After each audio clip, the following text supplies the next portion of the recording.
एक गांव में दामोदर नाम का एक आदमी अपनी पत्नी के साथ रहता था। वह बहुत गरीब थे।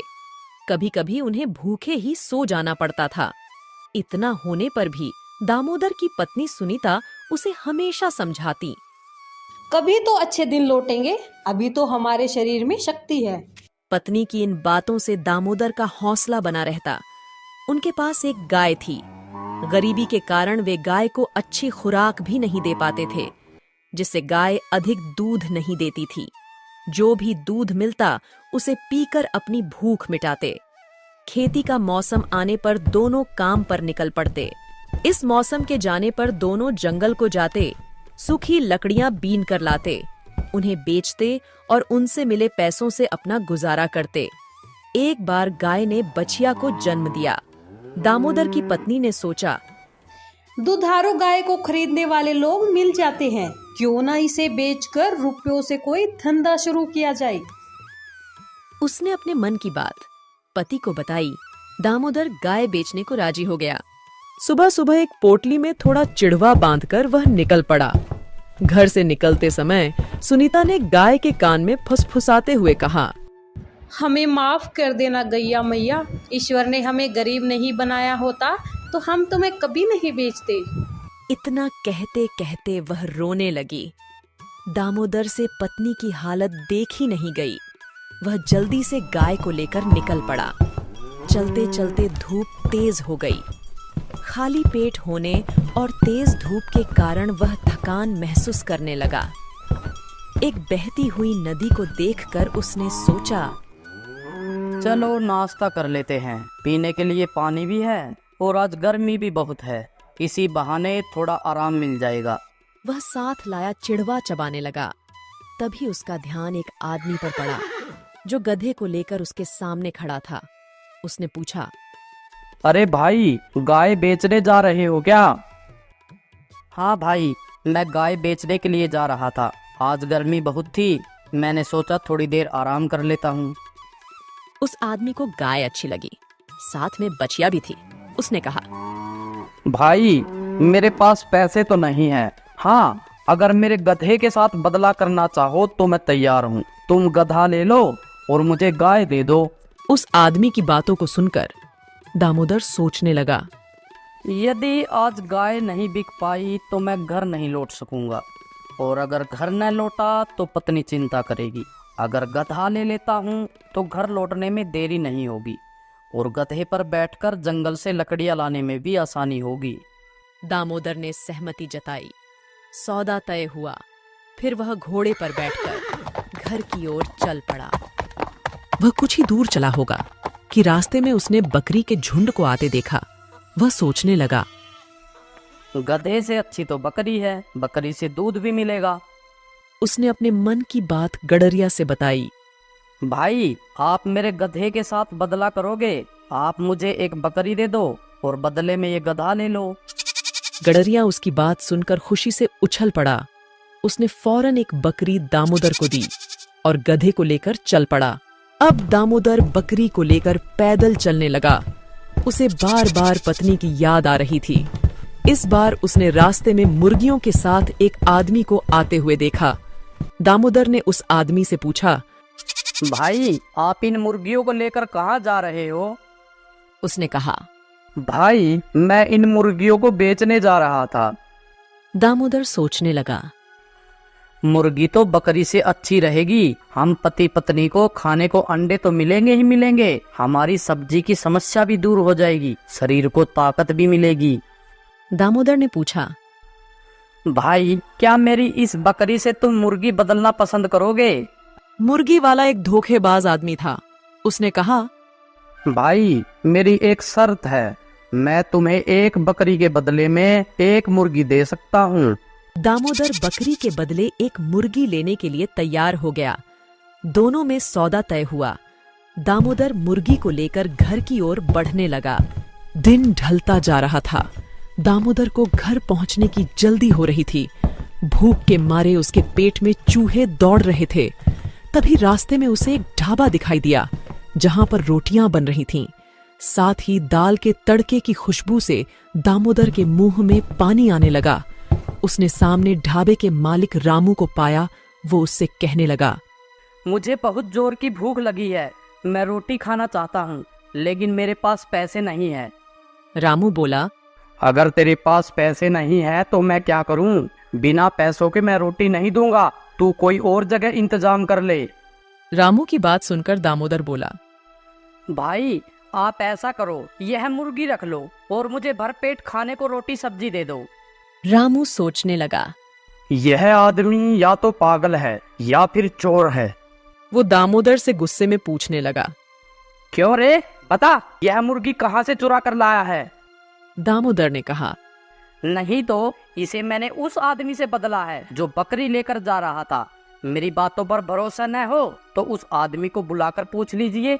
रामू को विश्वास हो गया कि मुर्गी चोरी की नहीं है।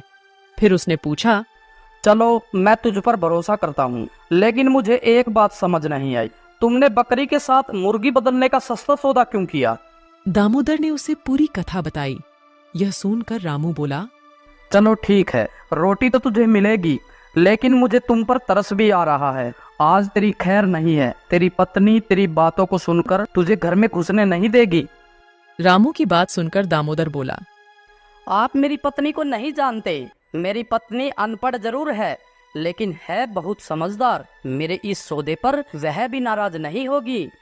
रामू ने कहा, ऐसी बात है, चलो शर्त लगाते हैं। दामोदर ने कहा, ठीक है, पर शर्त क्या होगी? रामू बोला, चलो तुम ही बता दो। दामोदर गरीब था, उसके पास देने के लिए तो कुछ था नहीं। उसने कहा, अगर मैं शर्त हार गया तो खाली हाथ वापस लौट आऊंगा और जिंदगी भर आपकी नौकरी करूंगा, लेकिन अगर आप शर्त हार गए तो? रामू ने कहा, अगर मैं शर्त हार गया तो तुम्हें गाय, गधा, बकरी और मुर्गी की पूरी कीमत दूंगा। दामोदर कहने लगा, सेठ जी मुझे शर्त मंजूर है, लो इस मुर्गी को पकड़ो और मुझे खाने के लिए दाल रोटी दो। दामोदर जब रोटी खाने लगा तो रामू ने कहा, भाई मैं भी तेरे साथ चलूंगा, क्योंकि मुझे तेरी पत्नी के धैर्य की परीक्षा लेनी है। दामोदर ढाबे के मालिक को लेकर चलने को तैयार हो गया। दोनों को घर पहुंचते पहुंचते अंधेरा हो चुका था। दामोदर पत्नी को आवाज देते हुए घर के अंदर घुस गया। रामू बाहर खड़ा होकर उनकी बातें सुनने लगा। दामोदर को कमरे में आते देख उसकी पत्नी ने कहा, चलो अच्छा हुआ, रात होने से पहले ही आप वापस आ गए। गाय कितने में बिकी? दामोदर ने कहा, गाय तो मैंने बेच दी, मगर पैसे हाथ नहीं आए। उसके बदले मुझे एक गधा लेना पड़ा। उसकी पत्नी बोली, चलो कोई बात नहीं, अब तुम्हें लकड़ी लाने जंगल तक पैदल नहीं चलना पड़ेगा, लकड़ी भी गधे पर ढो सकते हो। दामोदर ने कहा, यही सोचकर तो मैंने सौदा तय किया था, लेकिन रास्ते में एक घटना हो गई जिसके कारण गधा भी हाथ से निकल गया। उसकी पत्नी बोली, कोई बात नहीं, तुम्हें चोट तो नहीं आई? दामोदर ने कहा, नहीं नहीं, इस प्रकार की कोई घटना नहीं हुई। रास्ते में घर लौटते हुए गधे के बदले एक बकरी लेनी पड़ी, यह सोचकर कि गाय के न होने पर भी हमें दूध की कमी नहीं होगी। उसकी पत्नी बोली, हाँ यह तो तुमने अच्छा सोचा, चलो अब दूध की परेशानी तो नहीं रहेगी। दामोदर ने कहा, लेकिन भाग्य को यह भी मंजूर नहीं था। रास्ते में मैंने उसके बदले यह सोचकर एक मुर्गी ली कि उससे रोज अंडे मिलेंगे, अंडों से चूजे निकलेंगे, इन्हें बेचकर हम धन भी कमाएंगे और कभी कभी अंडे भी खाने को मिलेंगे। उसकी पत्नी बोली, यह भी बहुत अच्छा सोचा, मुझे भी बहुत दिनों से मुर्गी पालने की इच्छा हो रही थी, कहाँ है मुर्गी? दामोदर ने कहा, लेकिन भाग्यवान मुर्गी भी हाथ से निकल गई। दामोदर की पत्नी ने हंसते हुए पूछा, कैसे? दामोदर ने कहा, वो हुआ कुछ यूं कि सुबह से मैं भूखा था, रास्ते में एक ढाबा मिला, खाने की खुशबू से मेरे पेट में चूहे दौड़ने लगे, मैं अपने आप को रोक नहीं सका, मुर्गी के बदले मैंने ढाबे पर भरपेट रोटियां खाई। दामोदर की पत्नी ने कहा, मेरे लिए यह कितनी खुशी की बात है कि तुमने कई दिनों बाद भरपेट रोटियां खाई। तुम स्वस्थ और कुशल रहते हो तो हम लोग कमाते रहेंगे और कभी मुर्गी भी खरीद कर पाल लेंगे। चलो मुंह हाथ धो लो। दामोदर ने रामू को अंदर आने के लिए कहा। रामू दामोदर की पत्नी की समझदारी और सहनशील स्वभाव की प्रशंसा करते हुए बोला, बहन जी, आप एक बात बताओ, आपके पति ने इतनी बड़ी बेवकूफी की, फिर भी आपको उस पर गुस्सा नहीं आया? आपकी सहनशीलता की तारीफ करनी पड़ेगी। दामोदर की पत्नी ने कहा, भाई, ईश्वर ने हमें गरीब और संतानहीन बनाया है। हमारे बीच जो प्रेम है उसे हम अपनी अमूल्य संपत्ति समझते हैं और इसके लिए ईश्वर को धन्यवाद देते हैं। अब हम क्रोध दिखाकर ईश्वर के इस अमूल्य उपहार को गंवाना नहीं चाहते, न ही इसके जीवन को नरक बनने दूंगी। मेरे लिए तो इसका सुख सब कुछ है, इसलिए मैं क्रोध नहीं करती। दामोदर की पत्नी की बातों से ढाबे का मालिक अत्यंत प्रभावित हुआ। इसके अलावा शर्त के अनुसार उसने उसे 5,000 रुपए दिए, साथ ही उन्हें नौकरी पर भी रख लिया। एक गांव में रमेश नाम का किसान रहता था। परिवार में उसकी पत्नी और 2 बच्चे थे। वह अपने छोटे से खेत में फसलें उगाता था, जिससे कि वो अपने परिवार के लिए 2 वक्त का खाना जुटा पाता था। लेकिन इस साल बारिश न होने की वजह से उसकी फसलें इतनी अच्छी नहीं हो पाई। एक दिन वह अपनी पत्नी के साथ खेत पर खड़े होकर कह रहा था, हे भगवान, अगर बारिश हो जाए तो इस बार सभी किसानों की फसलें अच्छी हो जाए। उसकी पत्नी भी कहती है, सही कहा आपने। अगर बारिश हो जाती है तो इस बार काफी अनाज हमारे पास आ जाएगा। बारिश की आस में किसानों की उम्मीदें टूटने लगती हैं, लेकिन बारिश की एक भी बूंद जमीन पर नहीं गिरती। परिणाम यह होता है कि सभी किसानों की फसलें बर्बाद हो जाती हैं। रमेश की फसल भी पूरी तरह बेकार हो जाती है। ये देखकर रमेश कहता है, हे भगवान, इस बार किसानों का बहुत नुकसान हुआ है। फसलें पूरी तरह से नष्ट हो चुकी है। मैंने तो इस फसल और बच्चों की पढ़ाई के लिए कर्जा भी नहीं रखा था। अब मैं इस कर्जे को कैसे चुका पाऊंगा? यह सुनकर रमेश की पत्नी रमेश को सहारा देते हुए कहती है, कोई बात नहीं, अब जो होना था वो हो गया। हमारी पड़ोस वाली दीदी कह रही थी कि महेश भाई शहर गए हैं। हो सके तो आप भी शहर चले जाइए। शहर जाकर थोड़ा पैसा कमा पाएंगे तो कर्जा भी चुका देंगे। यह सुनकर रमेश कहता है, हाँ, अब मेरे पास केवल 2 ही रास्ते हैं। या तो मैं शहर जाकर थोड़े बहुत पैसे कमा लूं या फिर खेत बेच दूं। लेकिन मैं खेत बेचना नहीं चाहता, क्योंकि हमारे पालन पोषण का यही एकमात्र सहारा है। बाद में रमेश और उसकी पत्नी दोनों मिलकर रमेश के शहर जाने को ही उचित समझते हैं। अगली सुबह रमेश शहर जाने की तैयारी करता है। वह अपनी पत्नी से कहता है, सुनो, मैं खाली हाथ शहर जा रहा हूँ। कोशिश करूंगा कि कहीं अच्छा सा काम ढूंढ लूं और थोड़ा बहुत पैसा कमा लूं। जैसे ही कुछ पैसे हो जाएंगे मैं तुम्हें खर्चे के लिए भिजवा दूंगा। रमेश के जाते वक्त उसकी पत्नी उसे कुछ पैसे देती है।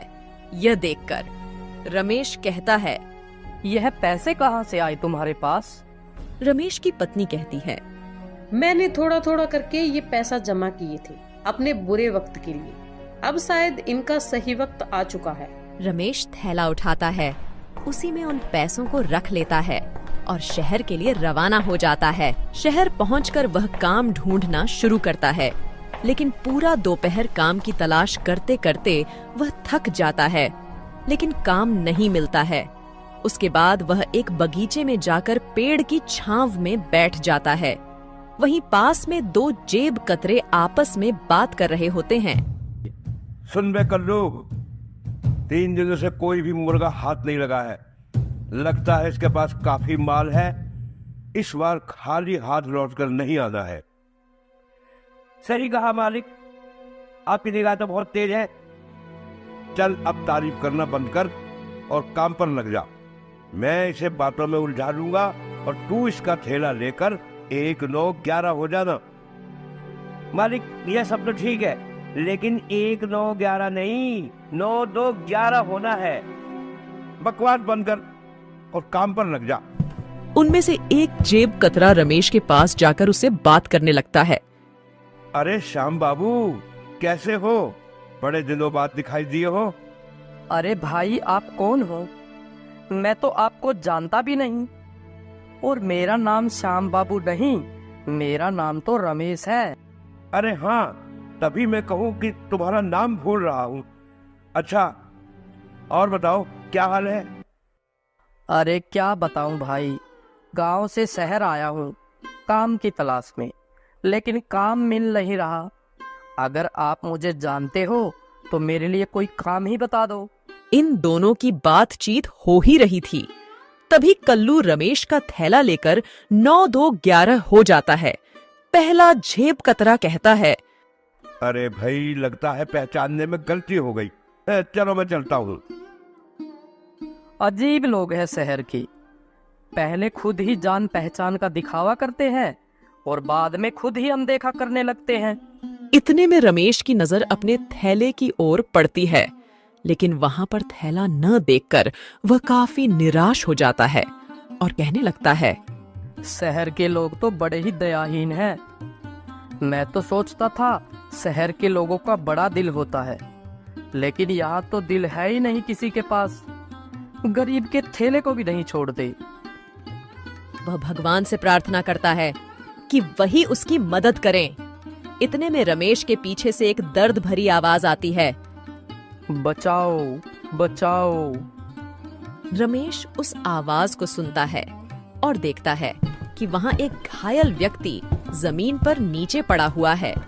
उसके आसपास से लोग गुजर रहे हैं, लेकिन कोई भी उसे सहारा नहीं दे रहा है।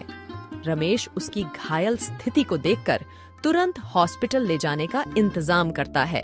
हॉस्पिटल ले जाकर वह डॉक्टर से बात करता है।